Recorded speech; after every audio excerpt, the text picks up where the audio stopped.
আশা করি সকলেই ভালো আছেন। আজকে ভিডিওতে পর্তুগালের ভিসা সাবমিশন সম্পর্কে বিস্তারিত আলোচনা করার চেষ্টা করব। সম্পূর্ণ ভিডিওটি না টেনে দেখতে থাকুন। আপনারা অনেকে আমার ভিডিও কমেন্টে কমেন্ট করেছেন, ভাইয়া বর্তমানে ইন্ডিয়ান ভিসা বন্ধ আছে, আমরা যারা ইউরোপ প্রত্যাশী তাদের জন্য করণীয় কি? তো আমি এখন আমার দৃষ্টিকোণ থেকে, আমার অভিজ্ঞতা থেকে আপনাদেরকে বলি, ইন্ডিয়ান ভিসা স্বল্প পরিসরে খোলা আছে। কাদের জন্য খোলা? মেডিকেল ভিসা, ডাবল এন্ট্রি, যারা হচ্ছে ইউরোপ প্রত্যাশী তাদের জন্য ডাবল এন্ট্রি, আর হচ্ছে বিজনেস ভিসা। এই তিনটা ক্যাটাগরি ভিসা স্বল্প পরিসরে খোলা আছে। আপনারা চাইলে এই ভিসা চেষ্টা করতে পারেন। আবার অনেকে জানতে চেয়েছেন, ভাই ইন্ডিয়ার বিকল্প অন্য কোনো দেশে পর্তুগালে ফাইল সাবমিশন করা যাবে কিনা? আমি বলবো না, কেননা নেপাল, বাংলাদেশ, ভুটান আর ইন্ডিয়া, এই চারটা কান্ট্রির জন্য পর্তুগাল এম্বাসি একটাই, সেটা দিল্লিতে অবস্থিত। তবে এই চারটা কান্ট্রির জন্য পর্তুগাল এম্বাসি সরাসরি ফাইল জমা নেয় না, এটা থার্ড পার্টির মাধ্যমে জমা হয়, বিএফএস গ্লোবালের মাধ্যমে। মিডল ইস্ট থেকে অনেক প্রবাসী ভাইরা জানতে চেয়েছেন, ভাই আমরা পর্তুগালের ফাইলটি কোন দেশের এম্বাসিতে সাবমিশন করব? আপনারা যারা মিডল ইস্টে দুবাই, সৌদি আরব, কাতার রয়েছেন, তারা সরাসরি ওই দেশে নিযুক্ত পর্তুগাল এম্বাসিতে সাবমিশন করতে পারবেন। আবার আপনারা চাইলে সরাসরি দিল্লিতেও সাবমিশন করতে পারবেন। শুরুতে দিল্লি এম্বাসিতে কিভাবে ফাইল সাবমিশন করবেন সেটা নিয়ে আলোচনা করব। পর্তুগালের অ্যাপয়েন্টমেন্ট ডেট পাওয়ার পরে ফাইল জমা দেওয়ার 2-3 দিন আগে আপনাকে দিল্লিতে অবস্থান করতে হবে।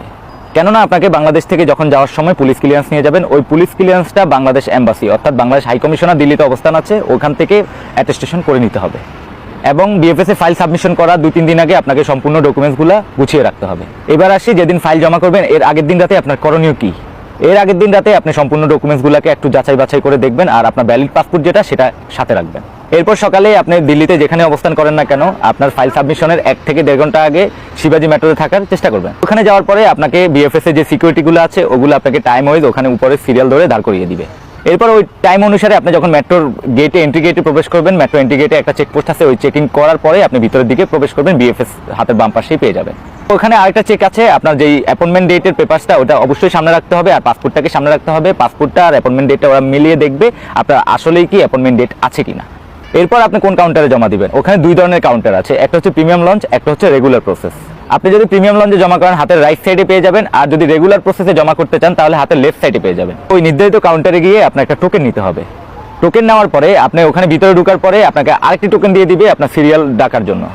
ওই সিরিয়াল অনুসারে আপনি বসবেন, আপনাকে পর্তুগালে যে একটা কাউন্টার আছে ওই কাউন্টারে আপনাকে ডাকবে। দেন ওখানে আপনার পাসপোর্টটা দেখবে, আর সম্পূর্ণ যে পর্তুগাল থেকে আপনার কাছ থেকে ফাইলটা গিয়েছে ওই ফাইলটা চেক করবে ওরা।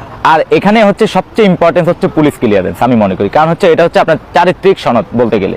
কেন বলছি চারিত্রিক সনদ? এটা হচ্ছে আপনি বাংলাদেশে কোনো ক্রাইম অথবা ইলিগেল কাজের সাথে জড়িত আছে কিনা তারই প্রমাণ বহন করে থাকে। বিএফএস গ্লোবাল আপনাকে কোশ্চেন নাও করতে পারে, আবার করতেও পারে, কেননা ওদের কোশ্চেন করার কোনো এখতিয়ার নেই, ওরা কিন্তু এম্বাসি না। ওদের যদি সন্দেহ হয়ে থাকে আপনাকে 2-1টা কোশ্চেন করতে পারে। যেমন কোশ্চেন কি করতে পারে? আপনাকে কোশ্চেন করতে পারে আপনার কোম্পানির নাম কি, আপনার স্যালারি কত, আর আপনি ওখানে কতদিন স্টে করবেন। কোম্পানির যেই নামটা আছে ওই কোম্পানির নামটা জেনে রাখা ভালো, আর আপনার ওই ডিটেলসে, কন্ট্যাক্ট পেপারের ডিটেলসে আপনার স্যালারি কত ওটাও নির্ধারণ করা আছে, আপনি ওইটা একটু বেসিকটা নলেজে রাখবেন। আপনাকে আবার এটাও জিজ্ঞেস করতে হবে আপনি কতদিন স্টে করবেন। আপনি বলবেন 120 দিন, অর্থাৎ 4 মাস স্টে করবেন, কেননা আপনার ভিসার মেয়াদ থাকবে 4 মাসের। তারপর ওরা স্যাটিসফাই হওয়ার পরে আপনাকে একটা মানি রিসিট দিয়ে দিবে, ওই মানি রিসিট লেখা থাকবে 13 থেকে 14,000 রুপি।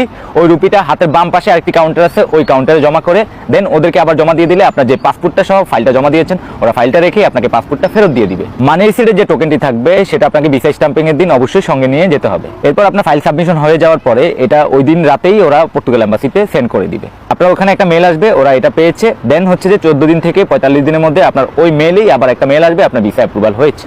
ভিসা অ্যাপ্রুভালের পরে আপনাকে 30 দিনের জন্য একটা ডেডলাইন দিয়ে দিবে। ওই ডেডলাইন অনুসারে আপনি আবার দিল্লিতে বিএফএস গ্লোবালে গিয়ে পাসপোর্টটা জমা করবেন। জমা দেওয়ার 2 থেকে 3 দিনের মধ্যে আপনার ভিসা স্ট্যাম্পিং সহ আপনাকে বিএফএস গ্লোবাল থেকে আবার ডেলিভারি দিয়ে